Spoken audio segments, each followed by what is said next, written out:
1 Reis, capítulo de número 19, apenas o verso de número 9. Ele está lá no comecinho, você vê em Gênesis, Levítico, Números, Deuteronômio, Josué, Samuel, e você vai encontrar logo depois, primeiro, livro de Reis, capítulo de número 19, antes de Apocalipse, né?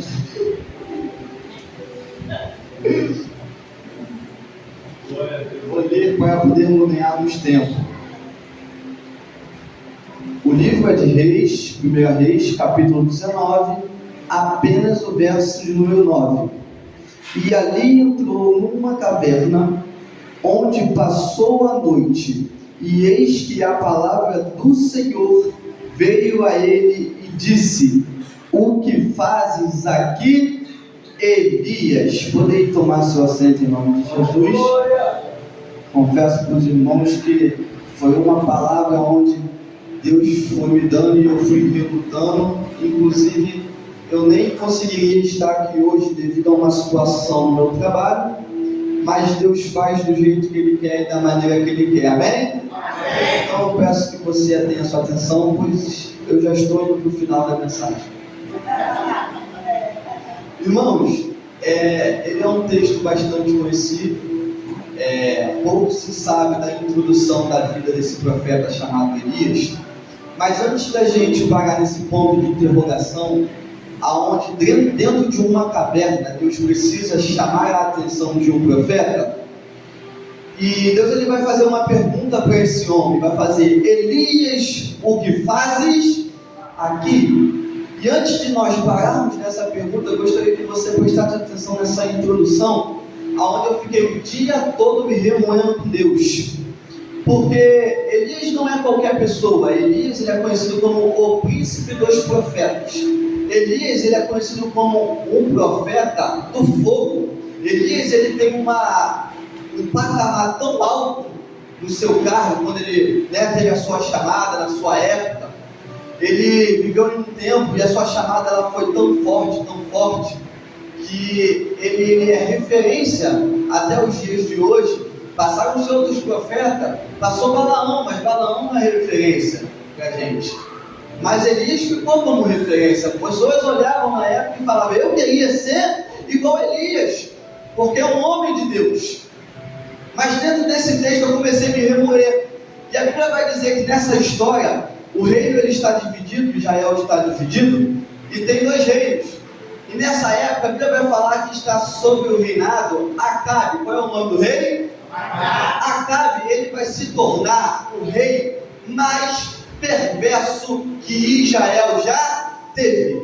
Acabe, ele pela Bíblia vai se tornar, o versículo vai dizer que seu pai era mau, seu avô era mau, mas Acabe, ele vai se tornar um rei pior do que todos os que se passaram antes dele. Por quê? Porque Acabe ele vai permitir, e além de permitir que a idolatria entre dentro do reino, aonde era uma terra prometida por Deus para o seu povo viver, além dele permitir que a idolatria entrasse, ele vai se casar com uma endemoniada chamada Jezabel, que era uma mulher também sacerdotisa. Ela era uma mulher que tinha uma religião a Baal, a Azera. Era uma mulher que era pior do que ele, e ele vai se relacionar com ela, e ele vai trazer para Israel, para Jerusalém, para um lugar onde Deus prometeu para seus servos a idolatria. E além do mais, ele ainda vai edificar um altar.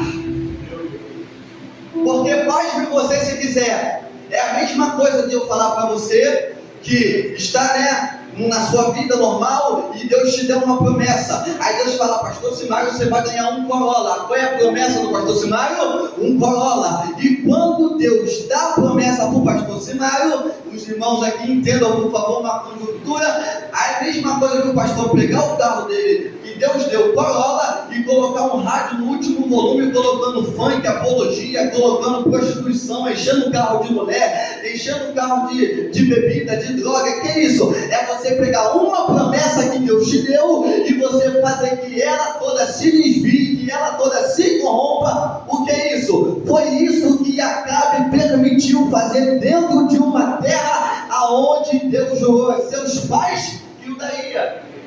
É a mesma coisa você falar: Deus me dá uma casa, Deus me dá um aparelho de som, Deus me dá uma televisão. E o que você anda vendo na televisão? E o que você anda vendo no celular que você tanto queria? E o que você está fazendo com as promessas que Deus nos deu? Acabe, além dele se corromper de permitir, ele ainda vai levantar um altar. Aí pega, por quê? Porque quando ele levanta o altar para afrontar Deus. Isso que é o pior. Por quê? Porque quando a gente faz na inocência, a gente peca na inocência, a gente é alcançado com o perdão. Mas quando a gente peca sabendo que está pecando, é iniquidade. Aí Deus não gosta de iniquidade, ele se afasta logo. Quando Acabe se casa com essa mulher Jezabel, eles firmam um plano, edificam um templo, e dentro desse templo Acabe levanta um altar. E a situação é tão perversa, porque ainda tinha profeta, ainda tinha sacerdote, ainda tinha homens e mulheres de Deus naquela região. Porém o rei era Acabe, e o rei faz o que quer, na hora que quer, quando quer, como quer. Quem vai se levantar para botar o dedo na cara de um rei e falar: rei, está errado isso daqui, você vai fazer? Se é um decreto, se é uma determinação, e o rei está acima. Porém, a Bíblia vai dizer que agora Elias entra na história. Porém, Elias entra na história, entenda uma coisa: o altar que Acabe e Jezabel levanta é um altar a um Deus que é chamado Baal, né? E esse Deus, ele é conhecido por ser o Deus da vida e da fertilidade. Ele é conhecido por ser o Deus que proporciona vida, você pode dizer comigo, vida. Fertilidade. Porém, quando Elias ele vai se apresentar diante de Acabe, ele vai lá e ele fala: Acabe, segundo a minha palavra não chove mais, a terra não produz e não vai ter mais orvalho.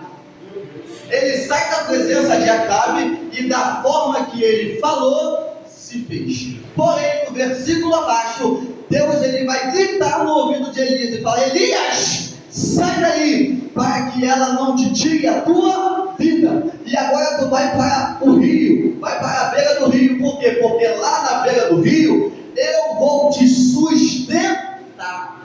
Escute isso daqui: Elias sai para poder não perder a sua vida, e ele vai para a beira do rio. E na beira do rio ele bebe água que está dentro do rio, mas ele come pão que vem do céu. Ele come pão que os corvos vão estar alimentando. E a palavra de Deus vai dizer que ele come de dia e de noite. Deus ele providencia de dia e ele providencia de noite. Talvez você não entendeu, mas o que você está vivendo de providência, dê graças a Deus por isso. É porque Deus está contigo no negócio. E quando Deus está, a providência vem de dia e ela vem de noite. Deus nunca viu um justo necessitado nem de garoto.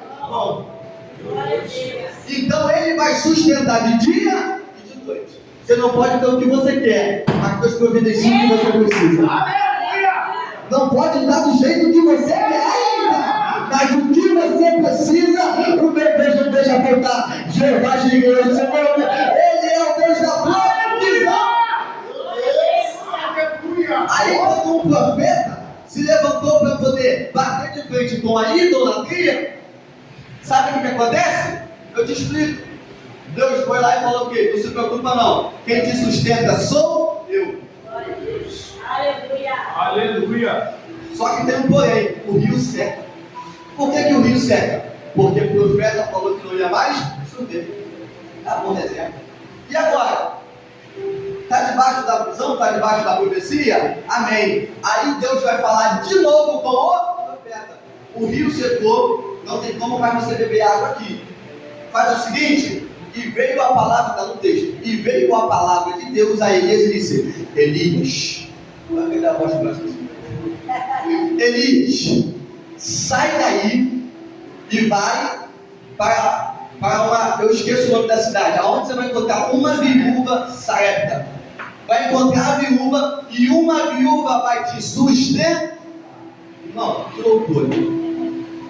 Olha palavra de Deus, sai daí, porque aí não tem mais mantimento, e vai para Sarepta, e lá eu vou providenciar uma viúva para te sustentar. Irmão, cai para nós, naquela época, viúva não tinha para ela que tinha para os outros.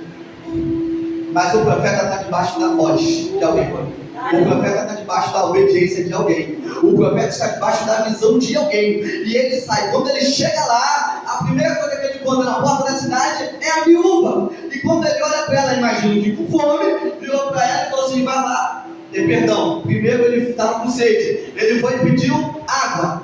Aí ela foi e estava a caminho de buscar água. E engraçado que a falta era de água.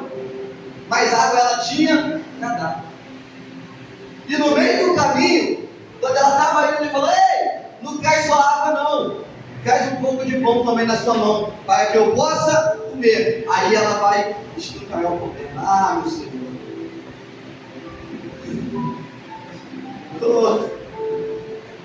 já não disse é boa para te dar não, profeta. Está vendo esses gravetos na minha mão? É para fazer a última refeição, para que eu e meu filho coma e depois... Olha aqui para mim, profeta. Ué, a situação que Deus mandou eu ir está contrária do que ele falou que ia acontecer. Ele falou que ela ia me sustentar. Eu chego lá, ela não tem nem para ela, nem para o filho. Como é que funciona? Tem lógica? Não tem lógica. A conta não fecha. Mas o profeta está debaixo de um direcionamento de Deus. Deus poderia mandar ele para um montão de lugar, mas ele preferiu mandar que ele fosse para aquele lugar. Por quê? Ele estava com fome, ele tinha sede, ele tinha necessidade. Mas também naquela cidade tinha uma viúva que precisava também que um profeta cruzasse o seu caminho. Quando Elias chega, ele fala para ela: vai lá e não se preocupa, mas faz primeiro para mim. Primeiro para mim. Depois você vai fazer para tu e para o teu filho. E assim te diz o Senhor. Aí me pega. O milagre dela acontece dentro de casa. Mas ele profetiza: quando tu voltar, não vai faltar, a farinha não vai acabar, o azeite não vai acabar, até que Deus de novo mande chuva sobre a terra. Ela vai lá fora servir. Enquanto ela está servindo, Deus está multiplicando dentro de casa azeite e farinha. Que é isso? Todo lado de fora servindo. Servindo a quem? A Deus, ao profeta. E dentro de casa, o milagre está sendo gerado. Ela falou: só tinha uma porção para mim poder servir. Eu servi ao profeta. Eu pensei que quando eu voltasse não ia ter nada. Mas o profeta liberou uma palavra e disse: tu está do lado de fora, mas está servindo ao Deus que pode. E quando tu voltar para dentro da tua casa, você vai ver o que Deus é capaz de fazer. Pode ligar para a tua parede, para o seu primo, para o seu tio, para a sua vizinha. Tu vai dar pão para todo mundo, vai ter azeite para todo mundo. E você vai ter que sustentar a promessa que Deus te fez. Oh, meu Deus! Quando só tinha uma porção, não dava para sustentar o profeta. Mas agora não tem porção, tem milagre. Glória!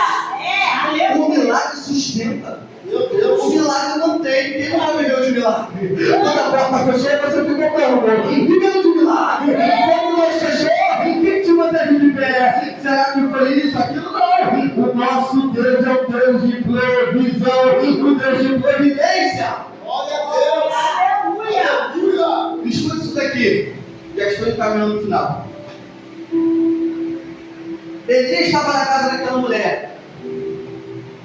Porém, no meio da trajetória do dia a dia, o filho dessa mulher adoece e ele morre. Ela chega até o profeta e fala: vem trazer juízo, porque o profeta, ele tinha uma representação. Representava o próprio Deus, a palavra de Deus, a boca de Deus. No Antigo Testamento, as pessoas tinham medo dos profetas. As pessoas reverenciavam os profetas. Tinha homens que quando chegava de frente do profeta, ele se ajoelhava e cobria seu rosto. Mas era homem, mas era um homem diferenciado. Era um homem tomado por Deus, que poderia dar uma sentença de vida ou uma de morte. Davi me prova. Logo após um pouco na mensagem, ele vai encontrar com Obadias. Obadias, quando vem e reconhece Elias, ele se curva perante Elias e ele teme a presença de Elias.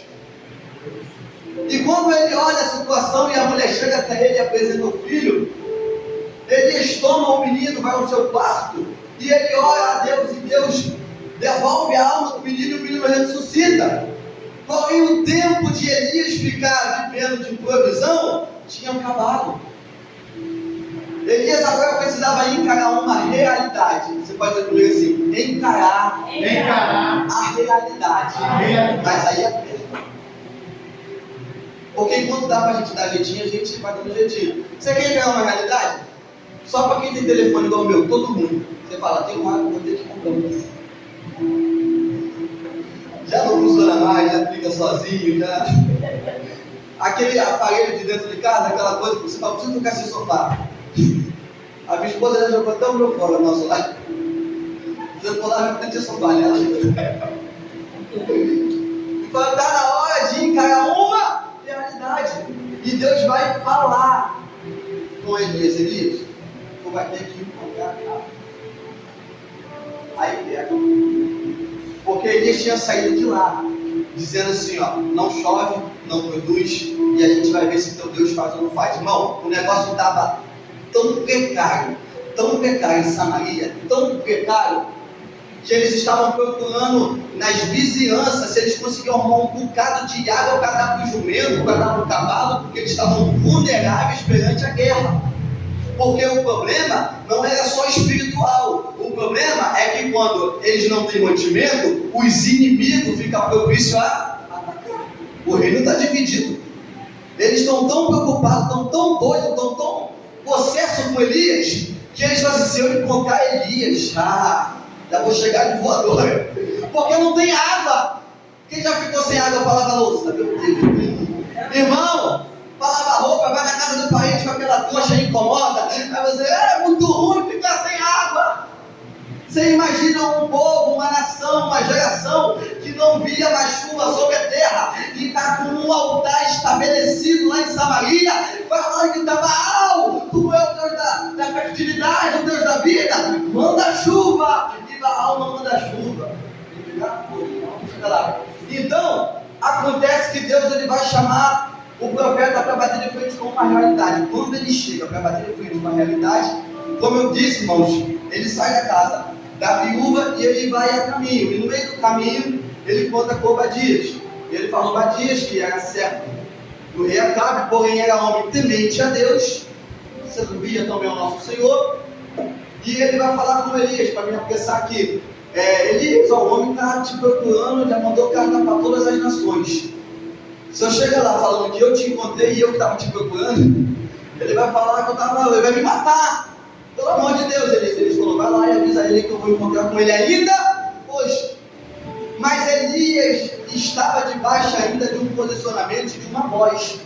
E aquela voz que dizia, aquela voz que a gente não pode deixar de reconhecer, para a gente não confundir quando é Deus falando e quando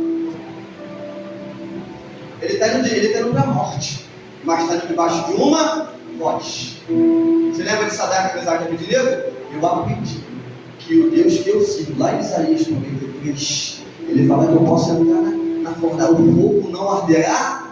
Meu Deus! Estou debaixo de uma voz, de uma palavra. Quando ele vai ao encontro, Acabe já vem com o seu cavalo furioso. E quando ele dá de frente com Elias, a primeira coisa que ele fala para Elias: és tu, perturbador de Israel? Que profeta é esse? É o profeta que incomoda a idolatria, é o profeta que incomoda a carne, é o profeta que incomoda as coisas do mundo. Por quê? Porque vai perturbar. Ou quando você não está no ambiente e a pessoa quer falar um palavrão e ela não te pede desculpa, é porque a gente já está meio deixado de lado. Porque já teve muita época quando a pessoa não fala nada, porque isso aqui é crente. Ô pastor, perdão, desculpa. Acabe olha e fala: és tu, perturbador de Israel? Eles falam assim: não quero papo contigo não, vamos resolver um negócio aqui. Se você acha que Baal, Azera, é Deus, vamos fazer um negócio: a gente vai se encontrar lá no Monte Carmelo e a gente vamos levar a prova quem é Deus em Jerusalém, já é. Quando ele propõe esse desafio, ele fala, vai lá e chama todos os 450 profetas de Baal, mais os 400 de Azera, mas não chama qualquer um não, eu quero que você chame o que se assente na mesa com Jezabel, e manda eles vir, e há de ser que convoque todo o povo, e o Deus que responder com fogo, esse será Deus. Você conhece a história, eles se encontram, os profetas edificam o altar dele, eles vão primeiro, porque eram mais numerosos, e eles começam a sacrificar, e eles clamavam, Baal, Baal, Baal, manda chuva, manda fogo, Baal, faz alguma coisa, Baal. Isso desde de manhã, quando dá meio-dia, Elias já está tão cansado de ouvir a mesma coisa e nada, e ele começa a zombar, e ele fala assim, clame mais alto, vai ver o seu Deus está ocupado, vai ver está viajando, vai ver está ouvindo outra pessoa, clame com mais força. E a Bíblia vai dizer que as pessoas começavam a clamar e se retalhavam, se curtavam, porém Baal não respondia. Escuta isso aqui, Elias, agora ele vai edificar o altar novamente, Elias agora, ele vai preparar novamente o holocausto, e agora Elias vai pedir que molhem o holocausto, que molhem as pedras. E foram 4 vezes que ele pediu para poder, 3 vezes que ele pediu para levar 4 barris de água. E molhou o holocausto, molhou a pedra, encheu uma vala que tinha ao redor que ele fez. E a Bíblia vai dizer que Elias começou a orar, e ele falou, Deus, prove que o Senhor é Deus de Israel, e o que o Senhor está usando na minha boca, e que o Senhor derrame fogo do céu. E quando Elias terminou a sua oração, a Bíblia vai dizer que Deus no mesmo momento mandou fogo do céu, ele consumiu o holocausto, ele consumiu as pedras, ele consumiu até o pó da terra, e aonde tinha água, o fogo passou. Que é isso? É para mostrar para eles que ainda existe um Deus que governa, que ainda existe um Deus que pode, e o nosso Deus é esse Deus. Escute isso daqui, cai para nós. Você está diante agora de uma nação de 850 unidos, e agora você está como se fosse o dono da verdade. Já é bom quando a gente é justificado para uma pessoa. Tu imagina Deus te justificar na frente de uma nação. Eu vivi isso no trabalho hoje. Uma pessoa lá tentou meio que me prejudicar, mandou mensagem direta para o diretor da empresa, o diretor da empresa me ligou, o diretor foi tudo, né? Por isso que eu falei que o pastor talvez não viria. E no meio da ligação ele falou, isso, eu ouvi coisa até que não era para ouvir, mas fiquei quieto também, fiquei ligado, comecei a olhar, e ele falando, no final das contas ele teve que me mandar uma mensagem. Eu tive que descer para verificar. Desculpa, você estava certo. Eu fiquei quieto, mas fiquei lá em cima. Porque é bom você ser justificado também. Você está certo, a pessoa está. Verifiquei, não, realmente a pessoa estava certa. Você pode ter até uma humildade que você não se ensoberbecer, mas lá dentro você... Porque é bom ser justificado.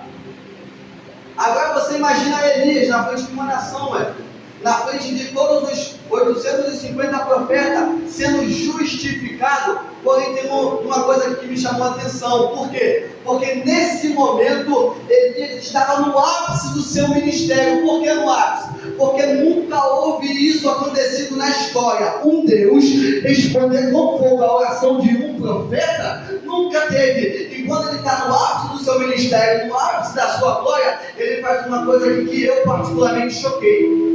Ele vai lá e mete o nome dos 850 profetas e fala, não escapa ninguém, vamos descer no mar. E ele mata todos os profetas.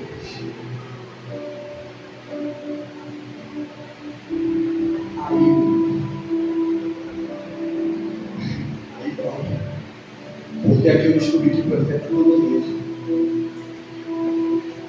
Que o profeta também, quando está num momento onde por um descuido pode causar morte na vida de alguém.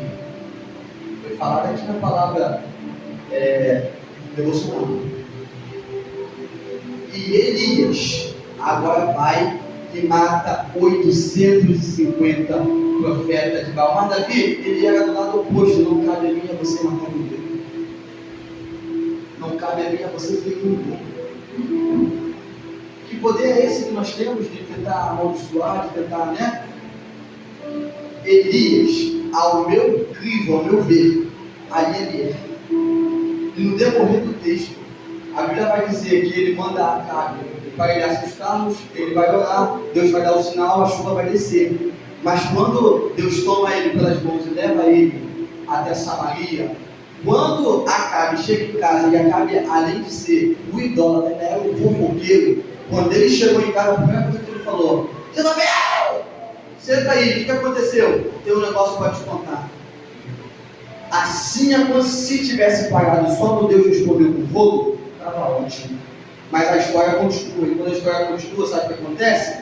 Acabe fala: Elias matou os seus 850 profetas. Sabe o que ela faz? Ela já era endemoniada, aí ela usa o demônio. Ela entra no demônio e fala assim: ó, manda uma carta para Elias. E a carta dizia: Elias queira outros deuses e tantos, que ainda hoje, se não me engano, ainda até meio-dia de hoje, ela falou assim: ó, a tua vida vai estar igual a deles, a minha espada vai te ferir. Ela falava: Elias, eu vou te matar igual você matou a eles. Escuta isso daqui. Elias está lá em Samaria, e de novo ele recebe o decreto de morte. Está na Bíblia, você pode ler do 17 em diante. Quando ele recebe o decreto de morte, você não ouve Deus mais falando com ele. Sabe o que ele faz? Ele abaixa a sua cabecinha e o texto fala: e Elias teve medo. E ele, ó, saiu correndo e foi para Judá. Quando chega em Judá, em Berseba, ele deixa seu moço.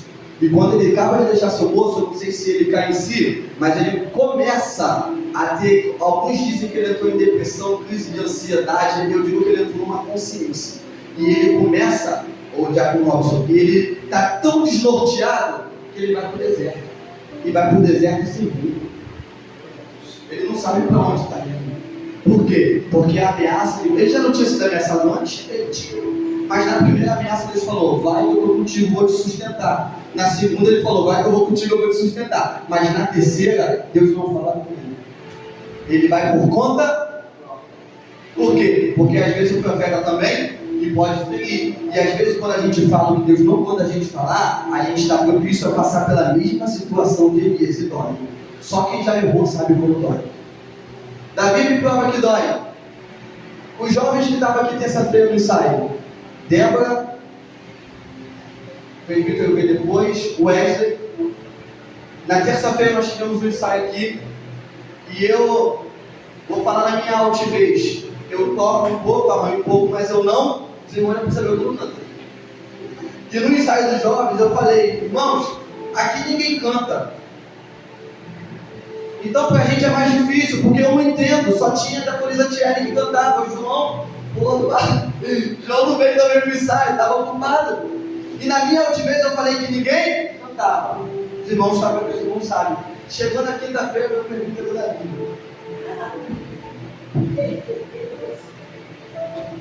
Os homens que estavam cantando, a gente estava na vergonha, a menina até estava quebrando galho.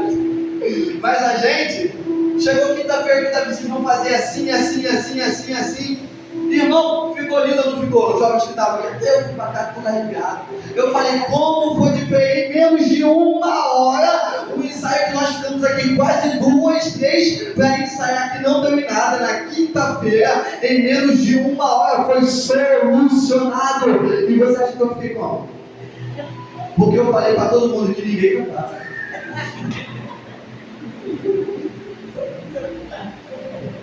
Ficou lindo.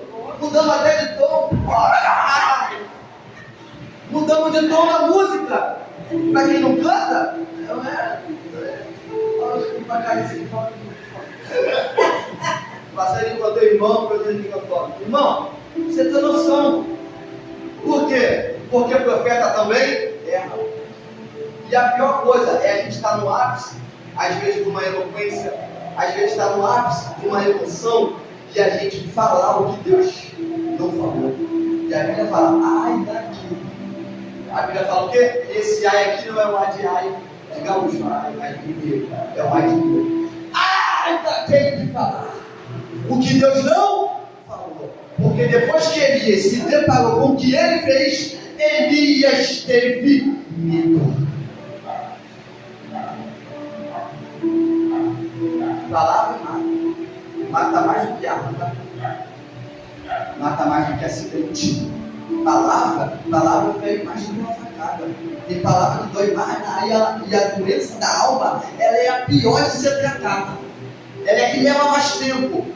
Ela é a que mais traz dor. Ela é aquela que às vezes você está no teu trabalho e te dá vontade de chorar do nada, porque uma palavra entrou e feriu a alma de alguém.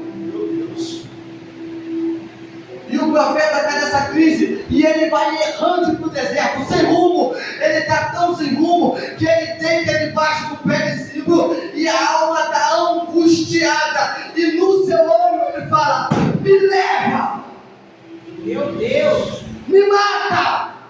Eu não quero mais viver. Eu não sou melhor do que os meus. Meu Deus. Sabe o que é ser melhor do que seus pais? A geração ela é evolutiva, ela nunca é. Essa palavra vai para trás. Ela é evolutiva. Então, para um filho ser pior do que o pai é inaceitável. O que o pai passa para o filho não, e assim sucessivamente. Não tem como nós sermos piores do que os nossos pais. Precisamos evoluir. Eu lembro que meus avós falavam, a gente tinha uma refeição. A minha mãe falava, a gente tinha 2, 3. Hoje a gente come a hora que quer, quando quer e o que quer. Então a geração vai evoluindo. E o profeta fala, sou pior do que meus pais. Caiu uma consciência. E descobriu ali que o profeta também. Quando ele caiu em si, escute isso daqui. O anjo do Senhor vai aparecer para Elias, debaixo do pé de Zico. Não é mais Deus que fala, é um anjo que aparece. Você escutou isso aqui? Não é mais Deus que fala, porque ali ele já tinha perdido uma intimidade. E quando esse elo é quebrado, aí sabe quando você está brigado com a sua esposa, seu esposo, porque a intimidade está quebrada? Aí a pessoa fala com ele direto, ou manda cartinha, ou fala com o filho. Ou já viu 2 amigos brigados na escola. Vai lá e fala que eu lá, isso. Aí o pessoa vai falando. Por quê? Porque ele não quer mais ter diálogo. Porque ali foi quebrado uma, Deus mandou ele matar alguém. Se você ler, você vai entender. Deus não mandou matar, mas ele estava irado. Irado por quê? Porque os profetas de Baal mataram os profetas de Israel. Enquanto Elias estava fugindo, amando de Deus, sendo sustentado por Deus em outros lugares, os profetas que ficaram, estava tudo morrendo. E dói, irmão, você vê alguém ferindo alguma coisa que você construiu. Compre um carro e deixa alguém bater a porta do seu carro. Compre um tênis novinho, branco, deixa alguém pisar no seu tênis. Elias está com um sentimento de raiva. Por quê? Porque os profetas que ele ensinava, ficou lá em Jerusalém, lá em Samaria, estavam todos morrendo. E quando ele volta, já não tem mais.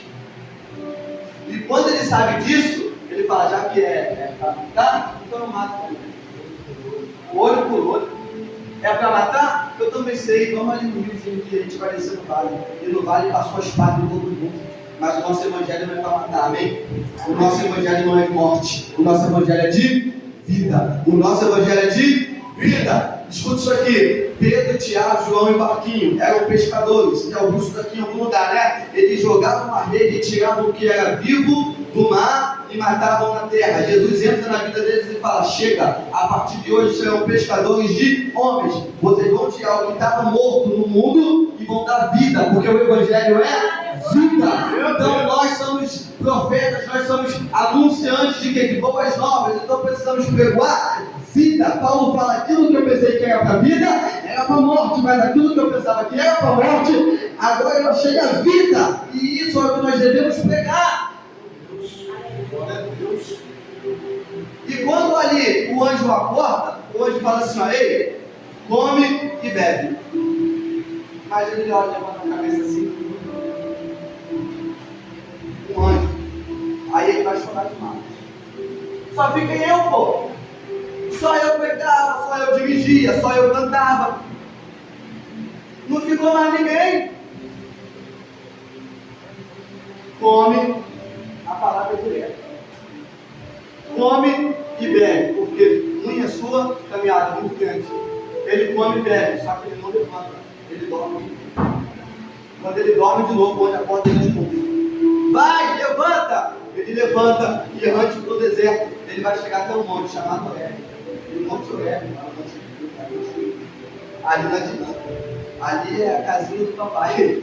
É ali que Deus falou com Moisés no início do Atos capítulo 7. Foi ali. É ali que é uma intimidade. E quando ele vai para o deserto, ele entra no monte, ele vai para onde? Para a caverna. E ele vai fazer o quê? Dormir de novo. Porque está desanimado, está frustrado. Porque percebeu que cometeu um erro.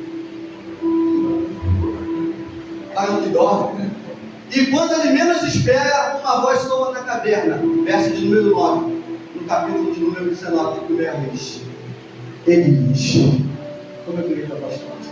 Elias, o que fazes aqui?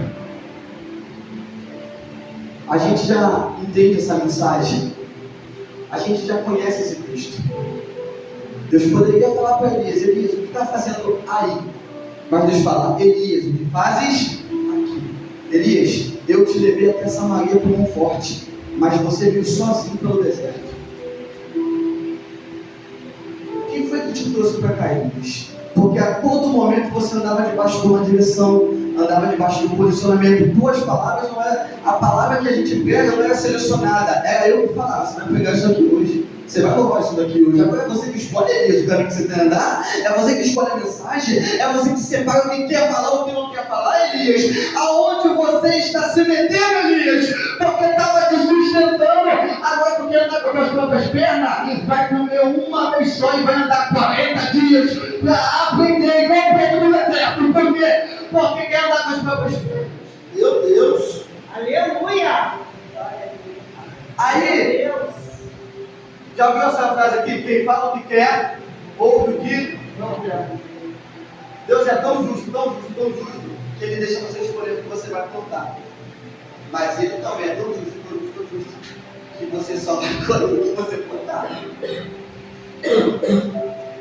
Elias, o que faz aqui? Aí Elias, irmão, já vai abrir fogo. Senhor, só ficou eu, só eu enfrentei Acabe.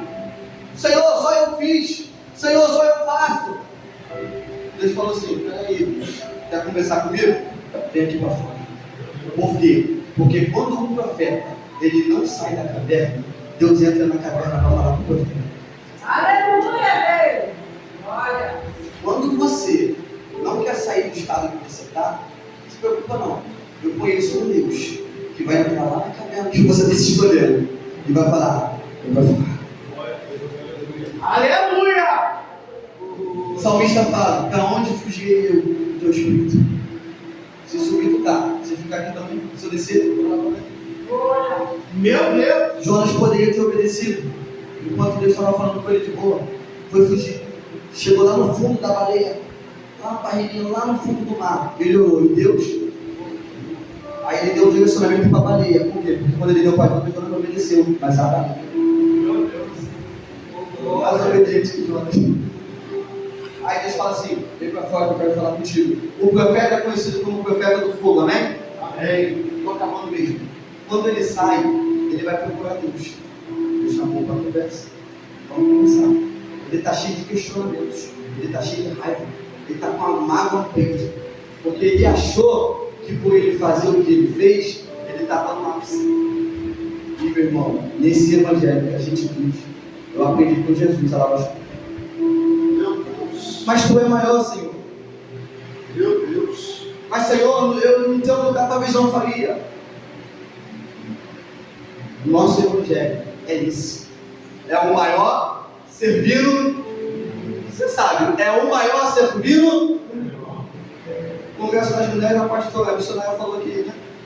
Ficou feliz, o pastor passava por isso. pastor servindo água, o pastor servindo. O evangelho é serviço. Chamados para servir. Precisamos entender isso.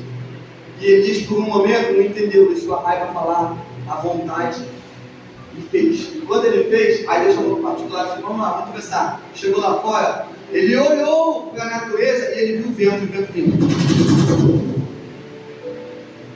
Fendendo tudo, derrubando tudo. E Deus não estava no vento. Veio o terremoto, pegou. E Deus não estava no tremor. Aí ele começou a vir fogo. Aí ele falou: agora está no fogo. E Deus não estava no fogo. E quando ele menos esperou, ver a brisa.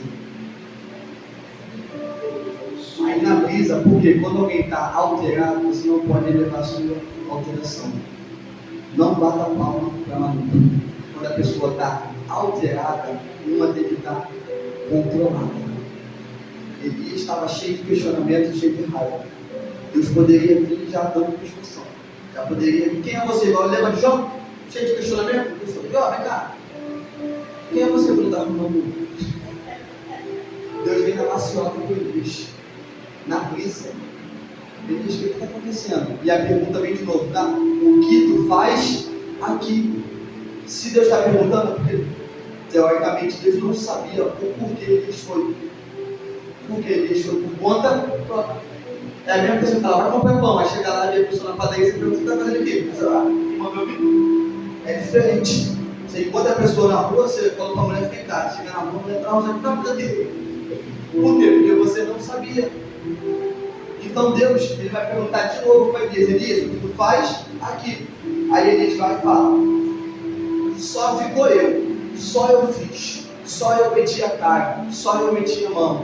Elias, Senhor, para mim, estou por aqui. Beleza, Elias. Faz 3 coisas para mim, Elias. O que, Senhor? Você vai ungir 2 reis, um em Samaria, o outro em Judá. Se eu não me engano, é Judá ou no outro reino. E você vai chamar alguém. Então você vai ungir 2 reis e vai chamar Eliseu, profeta, no teu lugar. Ali eu fiquei duro. Falei: o cara fez fogo cair, ressuscitou criança. Só faltou fazer ele levar. E quando ele se questiona com Deus, Deus fala para ele assim: ó, vai lá, desce e unge outro no teu lugar. Ponto final. Acabou a história. A primeira coisa que Elias faz quando desce do monte é ir à procura desse homem chamado Eliseu. E Eliseu, ele vai fazer 2 vezes mais o que Elias fez. Talvez o ministério de Elias poderia ser muito maior em tempo enquanto ele estava em terra. Mas no momento onde ele se alterou e matou e feriu, aconteceu que Deus botou um ponto final ali na história dele, no monte, aonde ele conversou com Deus. E não foi na ira, e não foi na raiva, porque Moisés na ira também feriu a rocha. Na raiva também feriu a rocha. Mas com Moisés ele abaixou, ele veio de baixo na brisa. Ele falou, com Elias: tu não quer mais não? Tem um ditado muito bom que diz assim: se tu não quer, tem que ir. Vai parar por aqui? Não se preocupa não. Eu já achei outra pessoa para fazer o teu lugar. Porque profeta também não é insubstituível. Deus levanta um, levanta outro. Se precisa, usa a mula. Se precisa, usa o cachaceiro. Se precisa usar, ele usa. Levantar, ele levanta. Mas nós, como igreja, na qualidade de profeta, profetisa, que estabelecemos, devemos tomar cuidado para a gente não matar quem não é para morrer. Porque depois a conta vem, e a conta chegou na vida de Elias. E por causa de uma atitude, um homem que deveria ser considerado um homem do fogo, bravo mesmo, teve medo e correu para dentro de uma caverna. E aqui eu aprendi uma lição para vocês. Eu fiquei o dia todo remoendo para não pregar isso. O dia todo falando com Deus. Falei com a minha esposa. Cheguei e falei: vou para o apartamento dele. O dia todo me remoendo. Falei: podia ser uma mensagem mais Mateus, Marcos, Lucas, João, onde a gente. E eu tive que ler para poder te entregar. Eu não sei, irmão, com quem Deus falou. Eu não sei para quem Deus direcionou. A casa poderia estar lotada, mas aprove você e eu entramos para ouvir essa mensagem. E ela cortou tanto em mim quanto cortou em você. Mas eu creio também que essa palavra vai ser eficaz para a edificação das nossas vidas. Eu quero que você se coloque de pé em nome